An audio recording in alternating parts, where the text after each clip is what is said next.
Coming up on Global Business, less than a month after China and France mark 60 years of diplomatic relations, Chinese Foreign Minister Wang Yi arrives in France for a two-day visit. China's benchmark 5-year and longer lending rate is lowered by the most on record as policymakers continue with targeted measures to support the economy.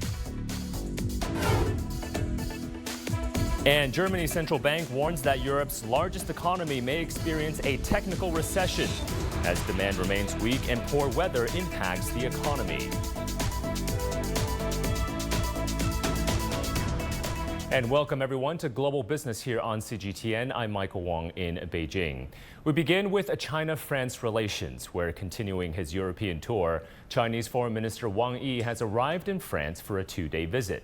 His agenda includes bilateral meetings and strategic dialogues with various officials, including Emmanuel Bon, the French president's foreign affairs advisor. Now, last week at the Munich Security Conference, Wang held talks with his French counterpart, Stéphane Séjourné. They exchanged views on enhancing bilateral ties and emphasized the role of dialogue and cooperation for fostering a multipolar world. Minister Wang advocated for more high-level cultural and economic interactions. Séjourné reaffirmed France's commitment to the One China principle and advocated for greater relations across a number of sectors.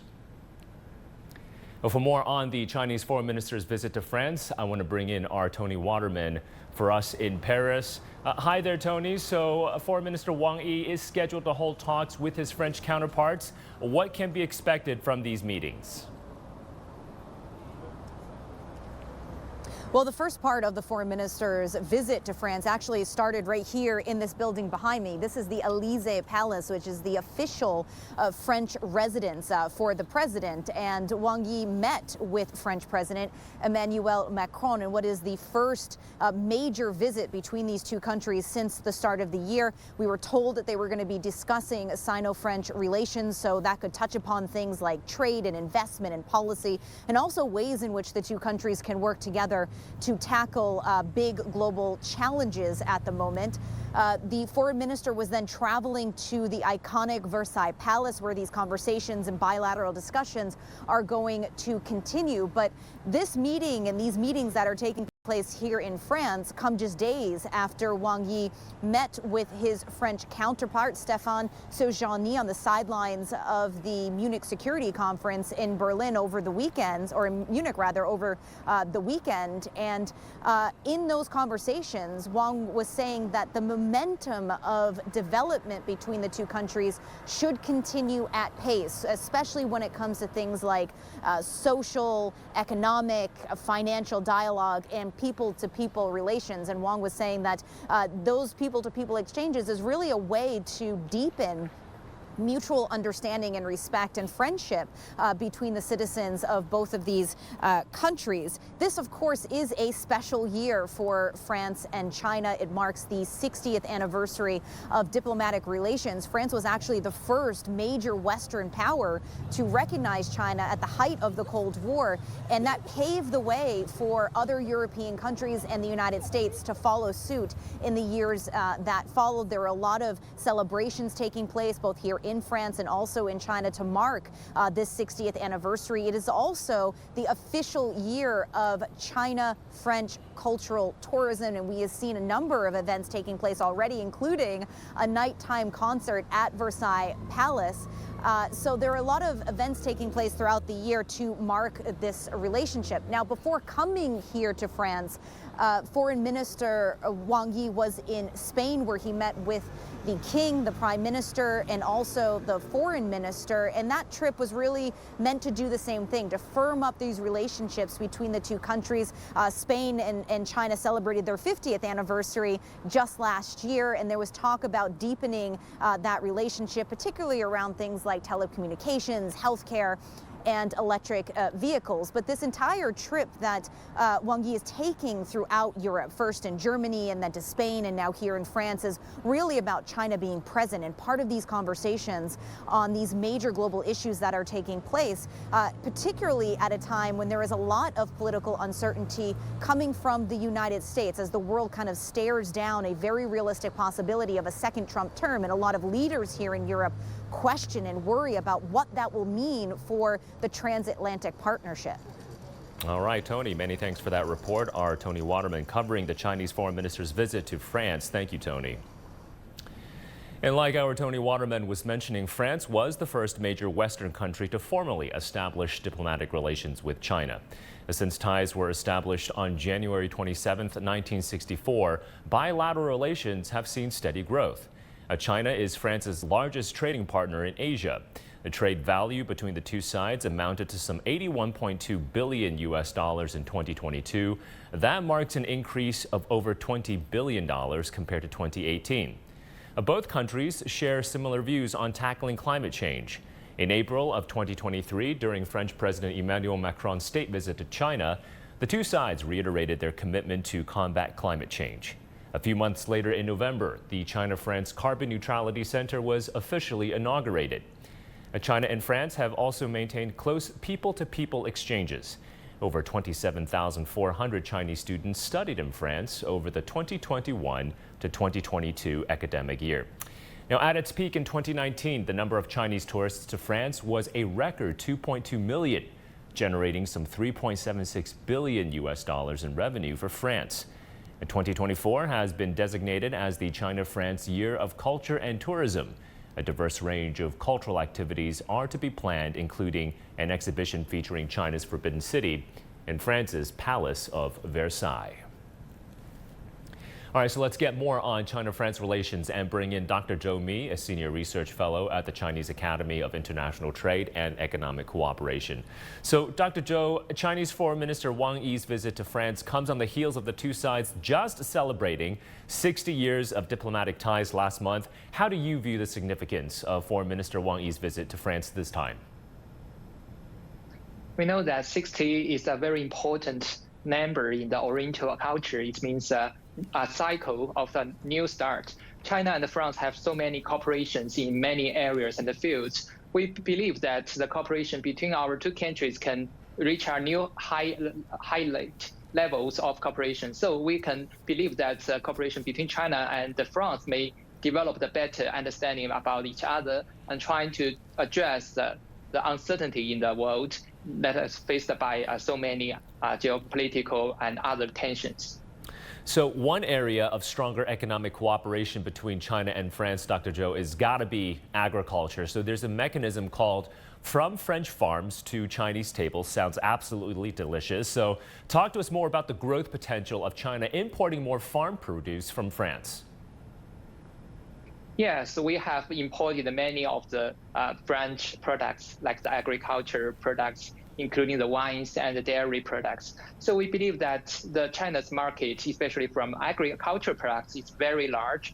You can find that Chinese consumers are able to benefit by the openness and trying to import the different products from so many countries. And France is one of the very good origin of these products. And I believe that the supply chains are not in one directions. We're also trying to bring them some of the messages from Chinese consumers on what kind of things we would want to have. So the cooperation not only means about the meat, the vegetables, and some of the raw materials, about the higher processing process and also investment services. So I believe that the cooperation between our two countries in agriculture can be expanded and strengthened in the coming future. Yeah. And again, on the sidelines of the Munich Security Conference, the Chinese foreign minister, he did meet with his French minister counterpart for Europe and Foreign Affairs at the latter's request. So the French side said that it will stick to strategic independence and oppose decoupling and the severing of industrial and supply chains. So how might China and France leverage their comprehensive strategic partnership to foster stronger global economic resilience in these very uncertain times? Yeah, we know that this meeting is very important for both ministers to try to deliver some of the message to the world that these two countries should try to cooperate instead of just trying to compete with each other. And we are having a very important and a big market by both of our countries, and it is a very important base for the innovative-based cooperation like the low-carbon cooperation. Well, on the other side, we are trying to develop the better understanding about the world trade and investment rules, and that is benefit about the cooperation between our two countries to other countries in the global supply chain. I believe this cooperation will benefit the world a lot. All right, Dr. Zhou, always a pleasure. Dr. Zhou Mi, Senior Research Fellow at the Chinese Academy of International Trade and Economic Cooperation. Thank you for your perspectives. Well, recent data has revealed that China has surpassed Japan as the world's top auto exporter in 2023, and that's leading to some concerns about potential sanctions and trade barriers from Western countries. And China's foreign ministry responded to those concerns on Tuesday. Take a listen. 分工合作、互利共赢是汽车产业链的一个显著特点。 Car manufacturing is highly globalized. A booming market benefits everyone along the industrial chain, not just one particular country. So, like Foreign Minister Wang Yi once said, protectionist measures would jeopardize the development and prosperity for the whole world, and those using them against other countries would hurt their own long-term interests. And you're watching Global Business here on CGTN. Coming up next. China lowers the lending rate to price mortgages by the most on record as policymakers continue with targeted measures to support the economy.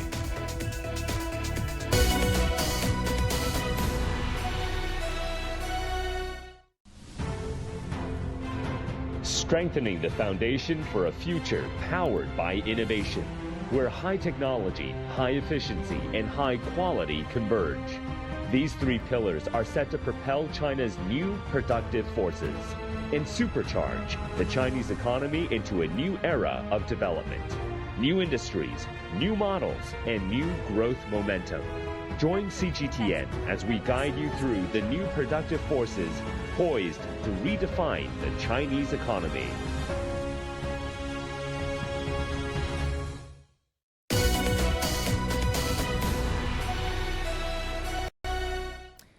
Well, by the end of last month, China's Ministry of Commerce had organized some 16 roundtable discussions for foreign-funded enterprises, including sessions tailored for specific countries.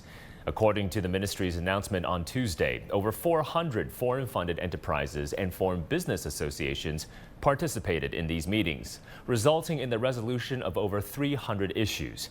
The establishment of the roundtable system back in July of 2023 has notably enhanced communication between China's government departments, foreign-funded enterprises, and foreign business associations.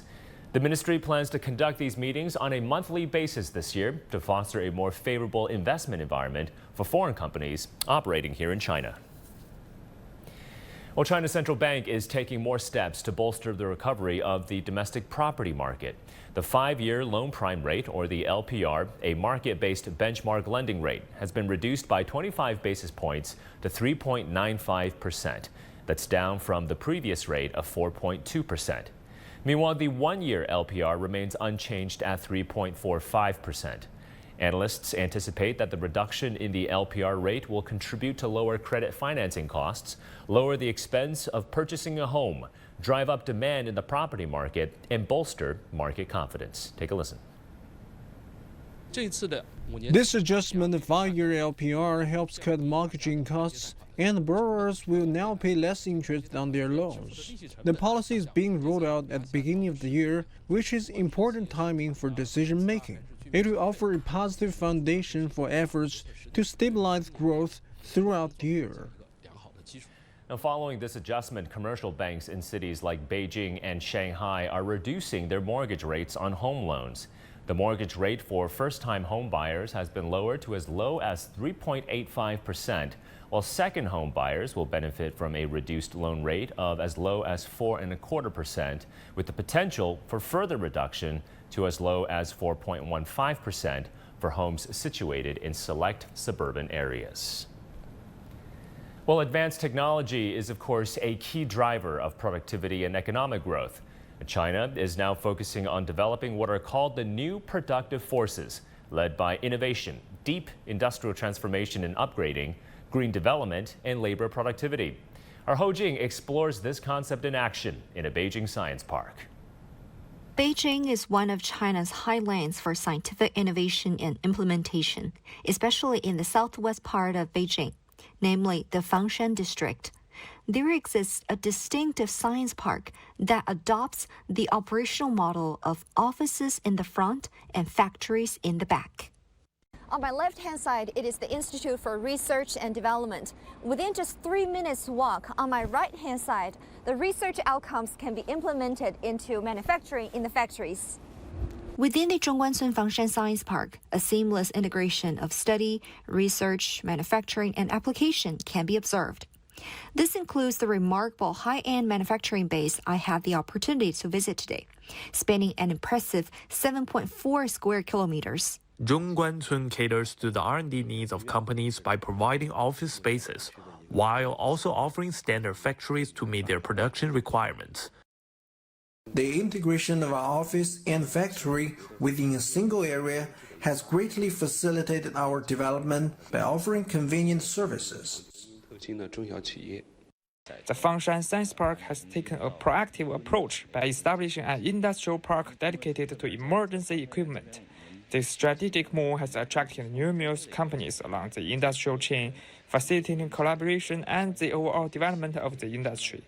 In addition to its work-related conveniences, the Science Park also offers multifunctional areas aimed at enhancing the living conditions for its staff members. Within the Science Park, 720 apartments are available for scientific workers, along with study rooms, shops, and an exercise area covering 3,000 square meters.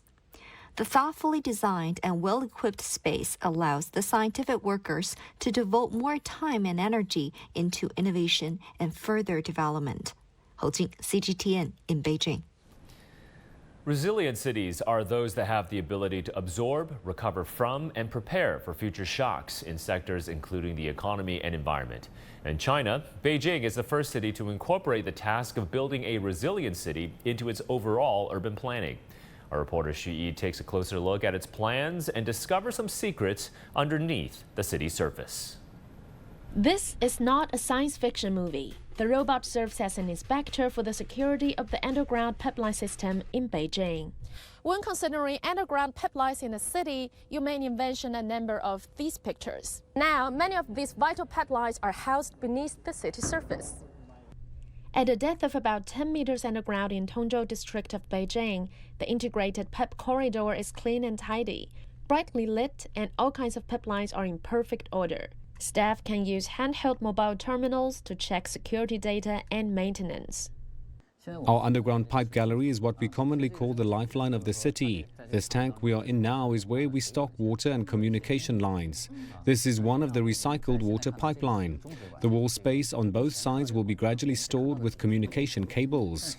At present, Beijing Sub-City Center has built a total of 60 underground integrated pipelines, with a total length of over 67 kilometers, which will supply the whole city. If we say the underground integrated pipeline system is like the main artery, and this is the brain for the whole area. Now we carry out real-time monitoring and management through the intelligent operation and maintenance system of the underground pipeline corridor using big data, cloud computing, AI techs. And our robot inspector will be used in the future. Using these digital means is to carry out three-dimensional management of the underground pipeline and help establish a three-dimensional database of the city. The full use of underground space is essential for establishing the smart, safe and resilient city. We can imagine that there are more things, including a logistics warehouse that will be put into the underground gallery to build a resilient city. To achieve that goal, an underground sewage treatment is also a key part for the whole system. In one of the biggest recycled water treatment plants in Beijing, 100% of the wastewater is reclaimed, which helps to save 65 million tons of tap water and reduce carbon emissions by 7,000 tons every year for the Beijing Sub-City Center. Modernized city underground system also boosts the area's tourism industries, including the Universal Beijing Resort, which is using the recycled water from Bishui water plant and supplied by the pipeline system of Beijing Sub-City Center. At present, this invisible urban evolution has opened the curtain, and this underground network will be woven more and more densely to help urban renewal and construction. And now, we have one foot in the future. Xu Yi, CGTN, Beijing. And still to come here on Global Business. Germany's central bank warns that Europe's largest economy may experience a technical recession as demand remains weak and poor weather impacts the economy.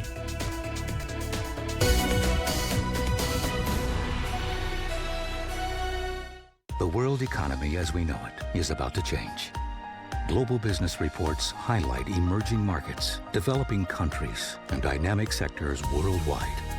We feature top analysts and newsmakers to provide perspectives on every facet of business. From an on-the-ground perspective, we provide you with balanced and objective assessments. Fast, sharp, and insightful. Global Business, only on CGTN.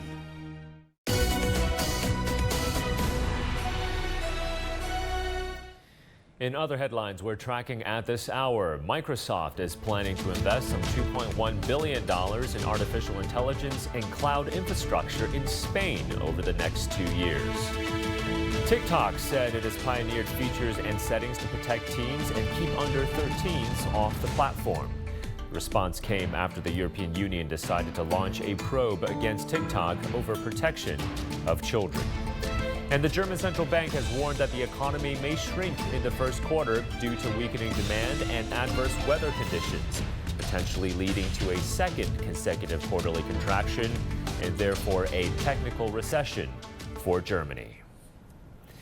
Well, over the course of just 10 years, Brazil's digital Nubank grew from a relatively small operation offering credit cards without fees into one of Latin America's major players in the financial industry.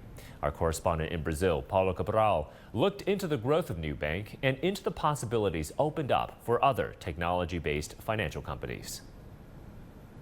André Moreira was an early Nubank adopter and is enthusiastic about digital banking. He opened his account back in 2017, lured by the absence of service fees usually charged by Brazilian banks and by the possibility of having full bank services on his smartphone, never having to visit a branch again.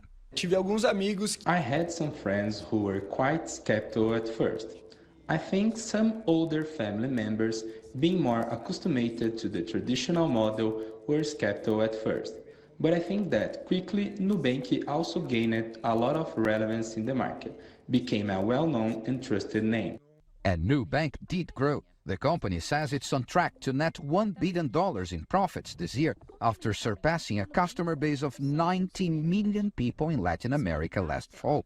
About 5 million of them are in Mexico and Colombia, but the vast majority are in Brazil's competitive banking market, where Nubank was born in 2013 and has grown since to become a major player without having a single branch on the country's streets. According to media reports, growth in Mexico is now part of the company's core plan for the near future. When it comes to fintechs, we need to understand that we are talking about money, dealing, the market of money. So if you have countries with high interest rates, big yields like Brazil and Latin America at large, we can see that, it's more profitable to do those business here, like fintechs. Nubank has been a pioneer among digital banks and one of the most successful, helping give rise to a diversified ecosystem of financial market startups, commonly known as fintechs. This economy professor founded his fintech, called Wallet, in 2017. He found a niche offering a credit card geared for small farmers. Last year, it moved around $1.2 million. We actually, nowadays, we don't have several products that they currently have in US, Europe, Asia. So actually, we have a huge opportunity here in Latin America to come over fintechs and other companies here in Brazil. It's a fast-changing world in the financial market, with Nubank among companies making the most of the opportunities that are arising. Paulo Cabral, CGTN, São Paulo. Well, it's known as the Great American Race. Last weekend marked the start of the 2024 NASCAR Cup Series with the 66th annual Daytona 500. On Sunday, 40 drivers raced a total of 804 kilometers at speeds over 320 kilometers per hour at the iconic Daytona International Speedway in the U.S. state of Florida. NASCAR fans, though, know the real winners are the sponsors behind the racing teams. Our Isabella Diaz explains.